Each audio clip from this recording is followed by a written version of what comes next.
Hello everyone, welcome back to another episode of r/ProRevenge. In today's episode. But why? Why make it worse? My job hired someone in anticipation that at least one person was going to quit or get fired, and I trained them extremely well during my last 2 weeks. Boss won't approve OT, so I work exactly 40 hours per week until I tried to quit.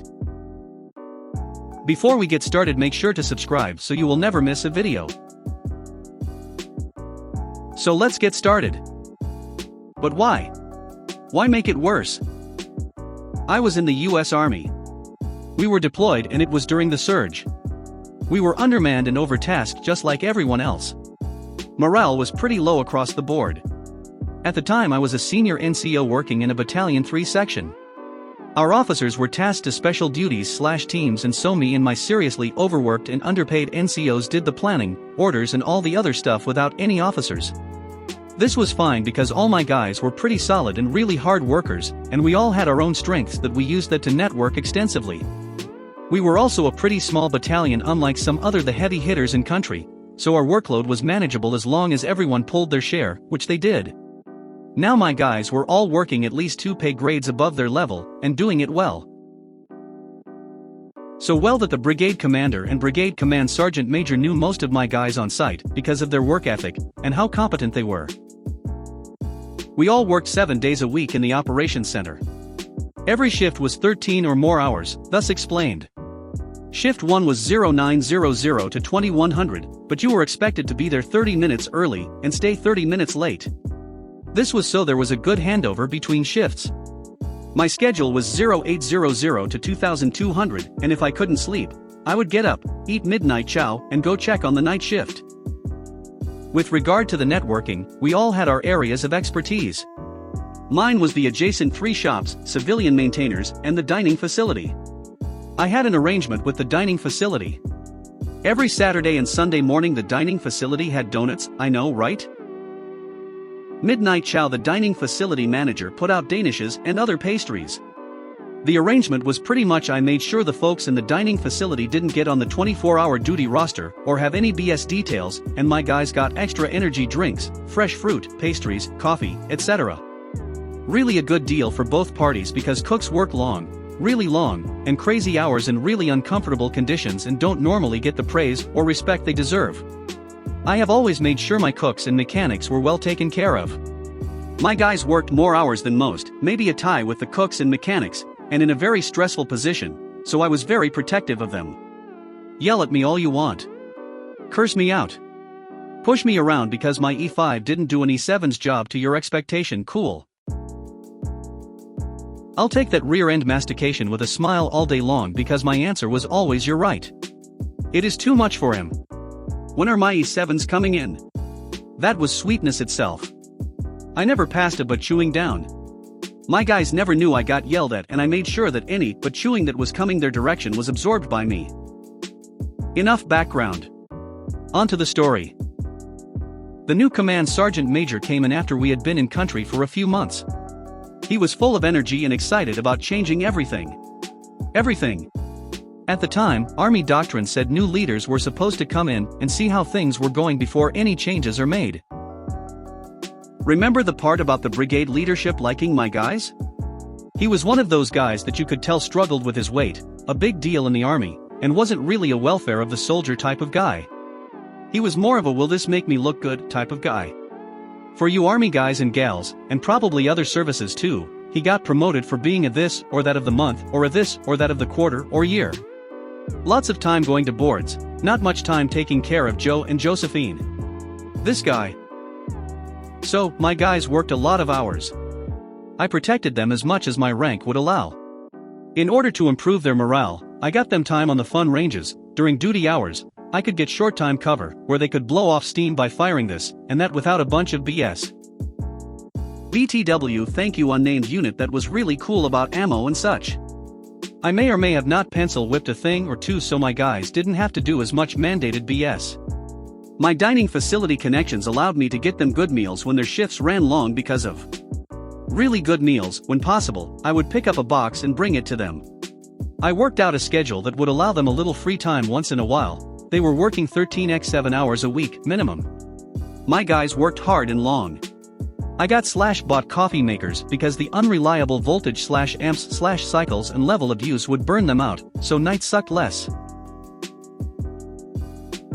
I got our 6-section, communications and signal, to pipe in some TV from various stations and providers, no further questions, so that the shifts didn't suck as much. Aside, 6 sections work harder than you can imagine and never get praise. They do get beat up when users do dumb stuff and screw thing up. Really good folks. I love them. Here we go. Somehow my guys had good morale, better than most. Then new CSM decided to stir things up. He made physical training, PT, mandatory for everyone at very specific times. My guys work crazy hours, but my 2IC, second in charge, rotates the guys through the gym and running. He does a great job. They are doing good PT at times convenient to them, and their morale is really good. Then CSM says they must do regimented PT at very specific times, 0600 and 2300. WTF? I campaigned my best and lost. The CSM also instructed me to have the trooper bring in different donuts and different stuff for the TOC. I was the guy bringing in stuff for my guys, not for the CSM selfishness. My guys were pissed and rightly so. I told them to trust me because I would fix it. I also told my 2IC to maximize their off time. I talked to one of my connections about putting my guys on a list for range operations where they wouldn't have to show up but gave them some well-deserved off time. Thank you XX Infantry Regiment. I told my guys to stay away from the stuff I brought in and don't judge me on what happens for the next couple of months. I told the dining facility manager the deal. He wasn't a fan of the CSM either. My plan. I had one of our interrogators find out what the CSM's favorite food and donuts were. Guess what his favorite donuts were? They're on his briefing table every morning. I know, would bring him donuts and high-carb low-protein to his work area every day. My smarter NCOs figured out the game and offered to help, but I told them this was my personal grudge and to stay clear, but hell yeah. They saw the mechanics. To this day I do not know why some of my guys weren't working for NASA or something. He never lacked donuts. He was still telling our boss, the battalion commander, that my section needed scheduled PT. These guys were doing PT, just not when he wanted. Fast forward a few weeks. We were in an important meeting. I was in attendance. I had discrete credit here, but our new CSM did not know that. I had had enough and really didn't care about retribution. At the end of the meeting, the brigade commander went around the room asking for comments or concerns. I was in the peanut gallery, but I am not shy. When it was my turn, I raised my hand. He called on me. Remember my brigade commander and CSM knew my guys? Me, sir, I have a soldier that is obviously overweight and barely comes to work on time, and is trying to penalize his subordinates for not doing PT on his schedule. He also refuses to get weighed in or take a PT test. He refuses to conform to your standard. Brigade commander, why are you telling me this piece stored in memoballs? WTF, just fix it. Me, yes sir. Battalion CSM, you are need to get weighed in and take an APFT. Lots of silence and muffled giggles and such. Fast forward a few hours, CSM commences to yelling at me. My response, I'm sorry CSM. Let's do a physical assessment and weigh in for you tomorrow using the adjacent unit to grade so we can make sure everything is on the up and up. Once again, I'm a champ at taking but at chewing. Didn't faze me. The CMS couldn't pass the minimum requirements. I was offered a gentleman's agreement to make sure that this very high-ranking trooper didn't get in trouble if he would relax and let my guys be. As much as I wanted to destroy this guy, I wanted my guys to have a good tour. My guys didn't get screwed with after that. I got beat up from time to time, but it was all worth it to see my guys okay. My job hired someone in anticipation that at least one person was going to quit or get fired, and I trained them extremely well during my last 2 weeks. This was about 2 years ago in the pastry kitchen at the type of fine dining restaurant that requires perfection, but is shit for pay, benefits, and has a high turnover rate. All 3 of us hourly pastry people were all on the chopping block and ready to walk out, so they hired someone in advance. I was the first to hand in my 2 weeks and the other main night person went on vacation, so the new person started a day later. When I started, I learned the job primarily by being yelled at by sous chefs, the other person I worked with, and passive-aggressive notes from the pastry chef who was afraid to tell people they did something wrong to their face. The pastry kitchen was totally separate from the other kitchen, so the sous chefs didn't see much, and we had more freedom, but also got yelled at for the bits and pieces they did see. I decided to actually train this person really well to show that I wasn't the problem, but in that process I regularly mentioned and showed all the reasons I was leaving to make sure they got mentally prepared to handle all the bullshit. The pastry chef didn't really help. 2 days into training there was a big, not so passive-aggressive note on the whiteboard along with several others in Sharpie around the kitchen.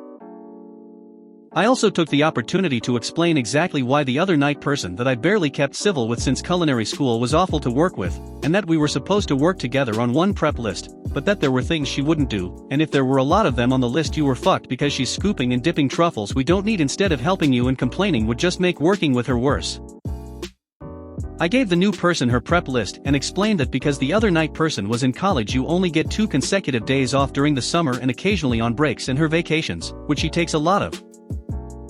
I made sure she knew the expectations of the savory chefs, and that when you're alone and get fucked on a Sunday night that they'll come over and try to help but make you regret it, so your best bet is to ask the one front of house manager to scoop ice cream and sorbet and get inhumanely fast.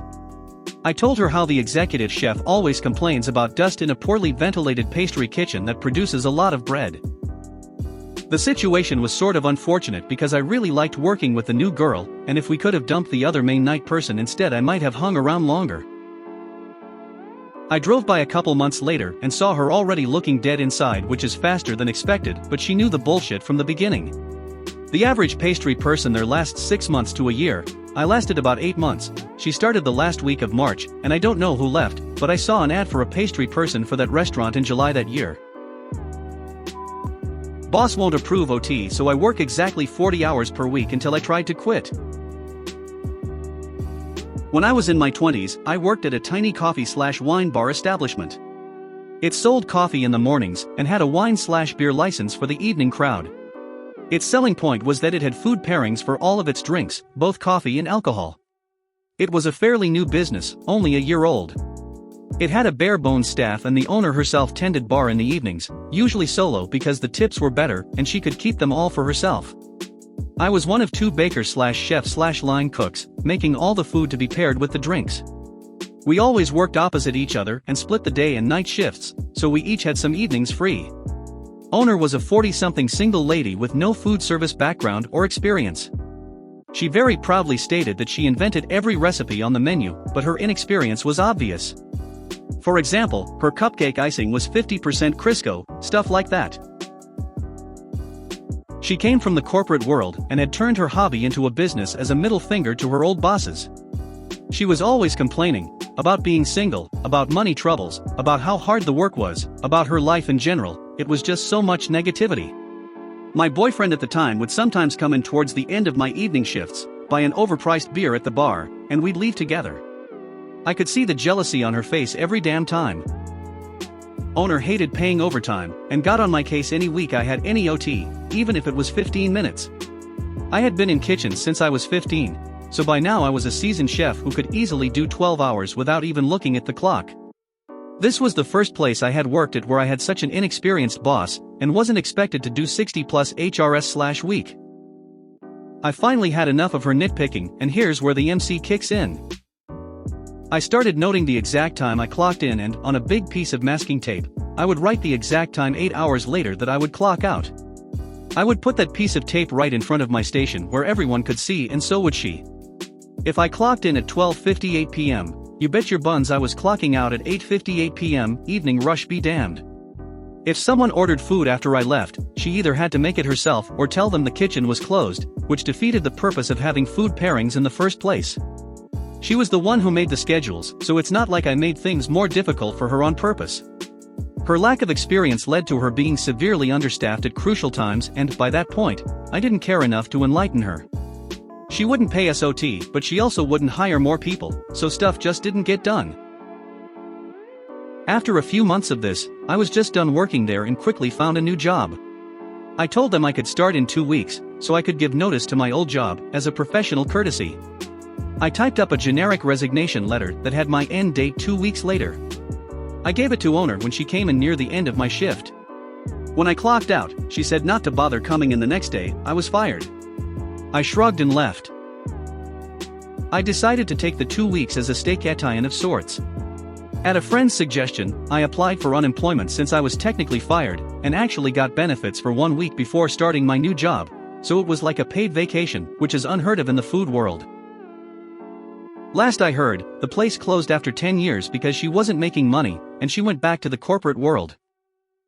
She did get married, so yay for that. I wish her nothing but the best. She wasn't a bad person, just bad at being a boss. If you made it to the end of the video, thanks for watching. Don't forget to like, subscribe and share, and we will see you in the next video.